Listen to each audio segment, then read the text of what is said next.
रविवार प्रदोष व्रत की कथा। एक समय की बात थी, एक बुढ़िया थी। हर रविवार को वह व्रत रहती और अपने घर को गोबर से लीपती थी और पकवान नैवेद्य सबका भोग लगाती थी बनाकर। शिव जी और सूर्यदेव को उस बुढ़िया ने प्रसन्न कर लिया और उसके घर पे बहुत धन धन हो गया, कमी नहीं रह गई, किसी चीज़ की भी कमी नहीं थी। और पड़ोसिन के घर से गाय का गोबर लाती थी और अपने घर को लीपती थी।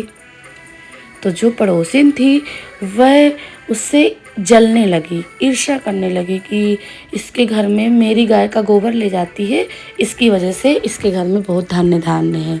तो वह अपनी गाय को अंदर बांधने लगी। जब पड़ोसिन अगले रविवार को जाती है गोबर लेने तो देखती है कि गाय नहीं है। वह बहुत दुखी हो जाती है और जाती है तो भगवान की पूजा पाठ तो करती है और फिर सो जाती है अपना व्रत करके। और इधर भगवान को बहुत दुख होता है कि बुढ़िया को गोबर नहीं मिला। तो भगवान उसके सपने में आते हैं और उसे एक प्यारी सी गाय और एक प्यारी सी बछिया उसको देते हैं। और इधर जब अगला रविवार आता है तो पड़ोसिन को मज़ा आती है कि अब इसको तो गोबर नहीं मिलता, अब मैं देखती हूँ इसके घर में कैसे धन्य धान्य होगा। और बुढ़िया की जो गाय थी वह सोने का गोबर देती थी। तो पड़ोसिन को इस बात का पता था क्योंकि वो बुढ़िया गाय को बाहर बांधती थी और वह रात में गोबर अपना उसका सोने का गोबर अपने गाय के पास रखती थी और अपने गाय का गोबर उस बुढ़िया की गाय के पास रखती थी, जिसकी वजह से बुढ़िया को तो पता ही नहीं चलता था, वो रात को ही सब ये काम कर लेती थी। और इस तरह लेकिन भगवान को तो सब पता था। भगवान सोचे कि इस बुढ़िया को तो कोई लाभ नहीं मिल रहा। फिर एक दिन रात में भगवान ने ऐसे आंधी चलाई और पानी की बुढ़िया उठी और रात में गाय को अंदर बांध ली।